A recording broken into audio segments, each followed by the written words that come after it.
Bapak Ibu, saya tutupi satu cerita. Ada seorang bekerja cukup, penghasilannya pas-pasan, kerjaannya sederhana di sebuah pabrik. Dia jatuh cinta sama seorang wanita,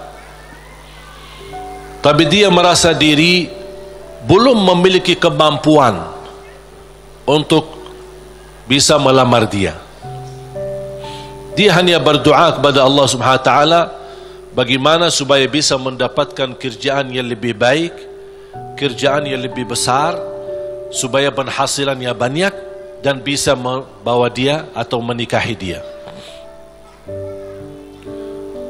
Sudah berdoa, sudah memohon berlama-lama, tapi dia tidak sabar untuk menanti-nanti bertemu dengan jodohnya.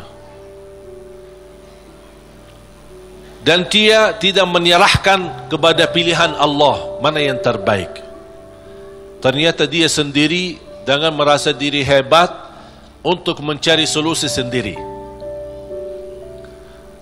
Dia membaca sebuah iklan penawaran kerja di tempat yang baik, yang bagus, gajinya lebih besar.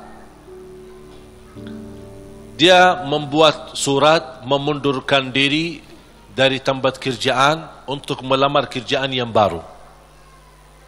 Dan semua perjuangan ini ujung-ujungnya harapannya untuk bertemu dengan jodohnya supaya jangan sampai kehilangan yang dia cintai. Dalam perusahaan itu ketika dia memundurkan diri, kata pemilik perusahaan, karena orangnya luar biasa, kerja rapi, tertib, bagus, kenapa kamu mengundurkan diri? Saya dapat kerjaan di tempat lain yang lebih bagus. Sambil ditawarkan kenaikan gaji, walaupun tidak sebanyak perusahaan baru, tapi tetap dia mengambil keputusan mundurkan diri. Dia mundurkan diri dengan harapan mudah-mudahan diterima di tempat kerjaan yang baru. Dalam perjalanan lewati lampu merah, di lampu merah berikutnya ada melanggar lampu merahnya dan menabrak mobilnya karena kecelakaan. Akibat kecelakaan itu lumpuh kakinya, masuk ke rumah sakit. Dari hasil kecelakaan ini dia kehilangan kerja yang lama, kehilangan kerja yang baru, hilang dua-duanya. Berharap selama dia di rumah sakit barangkali si perempuan yang selama ini dia cintai bisa datang. Ternyata berhari-hari tidak pernah datang. Di SMS tidak dibalas, di telepon tidak diangkat. Tapi dia tidak pernah putus asa karena masih cinta sama dia. Habis dia berupaya dan bekerja keras dari rumah sakit, akhirnya datang yang menjadi harapan dia, calon istrinya. Melihat keadaannya sudah tidak ada kaki, dalam keadaan tidak bisa bergerak, tidak bisa berbuat apa-apa.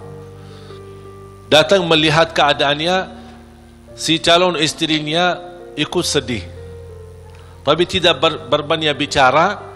Kemudian dia meninggalkan rumah sakitnya dan dia SMS kepada si laki, mohon maaf, barangkali kita bukan jodoh. Soalnya ada seorang yang datang ke rumah bapak melamar saya. Bertambah sakit. Sakit kaki ditambah sakit hati. Yang menabrak dia ketika kecelakaan ternyata seorang perempuan cantik dan dari keluarga yang kaya. Dan subhanallah, karena si perempuan ini merasa diri bersalah, selama di rumah sakit si perempuan ini terus melayani dengan ikhlas dan tulus. Tapi si laki ini masih hatinya ke si perempuan itu. Sampai alhamdulillah selesai dirawat di rumah sakit, dipindahkan ke rumahnya. Pas sampai ke rumahnya, masih si perempuan cantik itu suka datang ke rumahnya melayani. Dan ada ibunya juga, ibu si laki itu. Lama kelamaan sudah mulai terbawa hati dan perasaan. Tapi dia merasa malu. Wanita ini cantik, dari keluarga yang kaya, aku orang susah, dulunya aku bekerja aja pas-pasan, apalagi sekarang tidak ada kerja. Dalam keadaan kalau saya bicara sama dia, kira-kira mau enggak sama aku? Dia masih belum meyakinkan. Dia hanya menyerahkan kepada Allah Subhanahu wa taala. Ketika satu saat pagi hari, dia sudah merasa setiap pagi menunggu si perempuan datang, karena dia suka rutin, ikhlas, tulus untuk datang melayani. Di pagi hari menunggu datang si perempuan, seperti biasa bikinin teh, terus datang, siapin sarapan, walaupun ibunya ada. Tapi dia sudah merasa diri bersalah, ingin membalas, ingin berbuat sesuatu. Dan langsung perempuan berkata, aku ingin sampaikan sesuatu, boleh? Kata si laki, saya juga ingin menyampaikan sesuatu. Tapi tidak apa-apa, kamu duluan. Langsung si perempuan dengan keberanian, dia berkata, mau enggak berkenan saya jadi istrimu? Sama dengan harapan dia. Dia langsung kaget, seperti perasaan yang sama, keinginan yang sama, hati yang sama. Tapi langsung kata beliau, apa yang saya bisa berikan? Saya orang biasa, orang miskin, dalam keadaan begini, tidak bisa bekerja. Langsung perempuan ini, jangan fikirkan soal kerjaan. Ayah saya seorang pemilik perusahaan besar, saya bisa mendapatkan kerjaan di tempat ayah saya. Langsung kata dia, bagaimana aku bisa bekerja dalam keadaan begini? Kerjaan kamu mudah di kantor, tidak perlu di lapangan. Jadi dapat kerjaan yang jauh lebih enak, gaji lebih besar, dengan istri yang lebih cantik. Gimana si wanita itu? Si perempuan itu yang melamar dia sudah nikah, ternyata hasil nikahnya tidak bertahan lama, cerai. Kenapa cerai? Karena tidak bisa punya keturunan. Sedangkan si laki yang kena kecelakaan, dia ingin nikahi perempuan itu karena ingin mendapatkan keturunan, karena dia suka sama anak-anak. Allah tahu kesukaan dia tidak akan dapat dengan perempuan ini, makanya Allah memilih dia dapat perempuan yang jauh lebih cantik, lebih kaya, bahkan terjamin mendapatkan keturunan. Walaupun kecelakaan. Walaupun kecelakaan. Bisa enggak faham dari cerita ini? Pilihan Allah itulah yang terbaik. Walaupun karena kecelakaan. Artinya apa?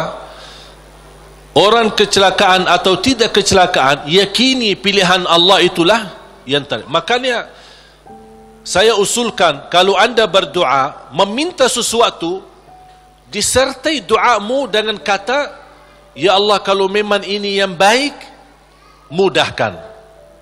Kalau ya Allah melihat ada yang lebih baik, berilah yang terbaik. Soal lamar kerja, soal jodoh, soal belajar, siswa di sini atau di luar negeri, dimanapun, apapun langkah yang anda ingin ambil keputusan, minta sama Allah, ya Allah, kalau memang keputusan saya ini itulah yang terbaik, mudahkan. Kalau tidak baik, ya Allah, pilihlah yang, tunjukkanlah kepada saya yang lebih baik. Percaya, Allah tidak ingin membuat kita susah. Makanya jangan kita membuat diri susah. Allah akan memberi yang terbaik walaupun prosesnya lewat ujian. Walaupun prosesnya melalui ujian. Karena bisa jadi melalui ujian anda bisa menjadi jauh lebih mulia dan jauh lebih terkabul hajat sesuai pilihan Allah Subhanahu wa taala. Saya tidak milih datang ke Indonesia. Bahkan tidak pernah berdoa, ya Allah bawa saya ke Indonesia. Dan tidak pernah menjadi cita-cita saya untuk ke Indonesia. Tapi saya yakini apa yang Allah pilihkan buat saya nikmati, saya juga memberi yang terbaik karena Allah Subhanahu wa taala. Makanya di mana Allah tempatkanmu, di mana Allah posisikanmu, berilah yang terbaik lillahi taala, menjadi pertama tanda syukur kita atas posisi kita. Dan mudah-mudahan itulah yang menjadi pilihan Allah. Kalau itu yang menjadi pilihan Allah, berarti percayalah itulah yang terbaik. Faham? Mohon maaf Bapak Ibu, cerita yang saya ceritakan jangan cari dalam Quran ya. Nggak ada ya. Ini buatan saya ini. Saya buat cerita hanya ingin memberikan gambaran. Dari kesimpulan ayat dan hadis, memang ternyata pilihan Allah yang terbaik. Walaupun proses lewat ujian. Mungkin pernah dulu saya menceritakan cerita gigitan anjing. Ingat gak? Masih ingat gak? Lupa ya? Hah? Mau gak cerita? Boleh satu? Hah? Boleh gak? Ada seorang berdoa, ya Allah, aku mohon jodoh yang salihah, yang cantik, yang kaya. Itu doanya. Minta yang salihah, cantik, kaya lagi. Karena dia orang miskin. Dapat miskin ya tambah susah lagi. Tak ada doa yang lain. Tak pernah berdoa, ya Allah ampunilah saya, ya Allah rahmatilah. Itu aja doanya. Bismillahirrahmanirrahim. Ya Allah jodoh yang baik, yang salihah, yang cantik, yang kaya. Dapat sedikit rezeki, pergi haji. Selama dia tawaf, ya Allah jodoh yang salihah, yang cantik, yang kaya.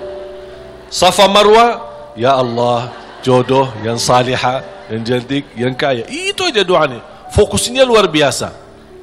Pas pulang kembali ke tanah air dalam keadaan sedang memimpikan dan membayangkan bagaimana ketemu jodohnya. Pas di kampung malam hari dia melewati jalan dikejar anjing. Dan anjing sifatnya kalau kita lari dikejar sampai digigit kakinya. Datang ambulan dibawa ke rumah sakit. Pas dalam perjalanan dia merasa nyesal. Ya Allah, selama ini minta jodoh yang salihah, yang cantik, yang kaya. Masa dikirimkan anjing? Merasa tidak terima gitu. Jadi aku selama ini minta ini kok dikirimin anjing? Artinya ujian. Dia tidak mau, merasa diri tidak terima. Pas sampai ke rumah sakit, dirawat sama seorang dokter yang salihah, yang cantik, yang kaya, jadi jodohnya.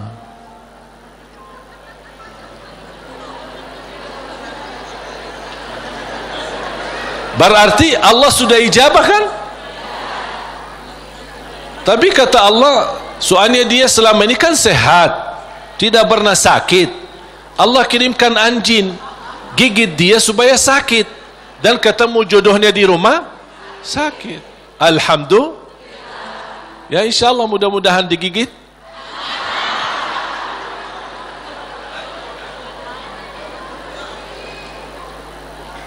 Makanya subhanallah jemaah sekalian, wallahi percayalah sama Allah.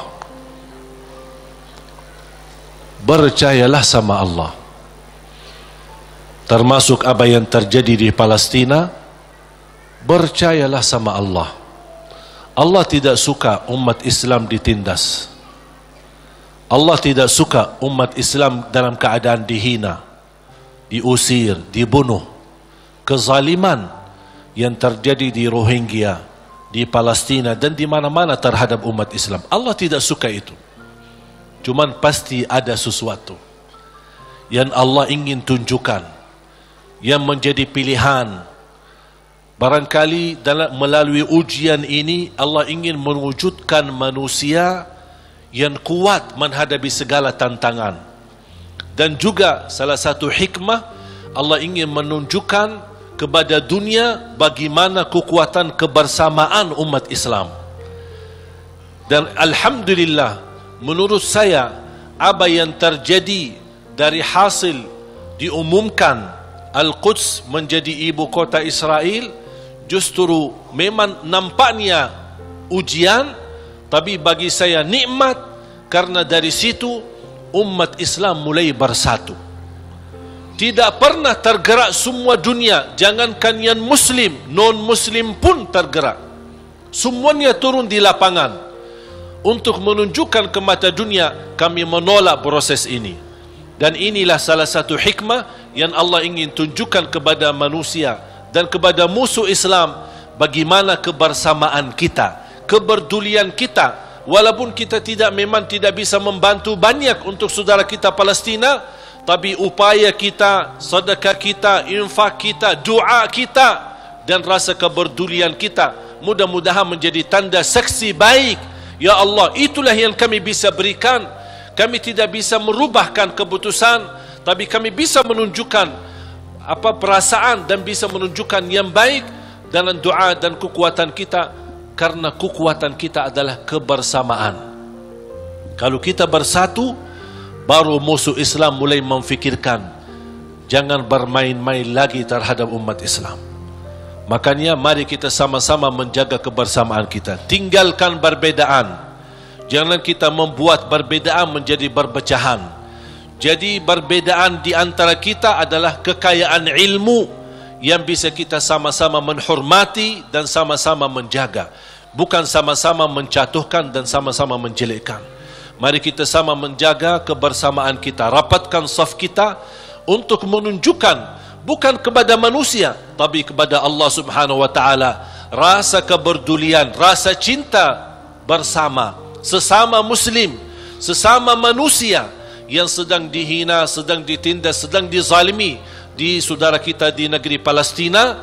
Mari kita sama-sama dan kita menghebohkan dan mengajak semua untuk mengikuti aksi bela Palestina yang insyaAllah hari Ahad besok tanggal 17. Yang merasa diri tidak mau ikut, itu terserah, itu pilihanmu dan itu keputusanmu. Tapi jangan membuat orang lain yang ingin mengikuti aksi bela Palestina, anda mengungkapkan kata-kata yang bisa menghilangkan perasaan semangat bagi mereka. Kalau tidak bisa ikut, terserah. Kalau tidak bisa bicara yang baik, lebih baik diam. Setuju? Makanya jemaah sekalian, saya baru saja kemarin datang dari sana. Dan alhamdulillah dapat karunia yang tidak terduga. Ketika saya bertemu Imam Masjidul Aqsa di sana dan habis makan siang hari Jumat, habis Jumat diajak beliau ke rumahnya. Kemudian duduk lama, ngobrol. Kemudian salat asar bersama, kembali lagi ke rumahnya sambil menyambut tamu-tamu yang datang dari Turki, dari Inggris, dari Prancis, dari mana-mana. Subhanallah, banyak tamu yang datang dan masing-masing membawa sumbangan untuk saudara kita dan untuk Masjidul Aqsa. Pas maghrib beliau juga ajak ke masjid dan tanpa memberitahu, habis selesai iqamat, beliau dorong saya untuk ke mihrab dan menjadi imam di Masjid Qubbatus Sakhra di tempat mi'rajnya Nabi Muhammad sallallahu alaihi wasallam.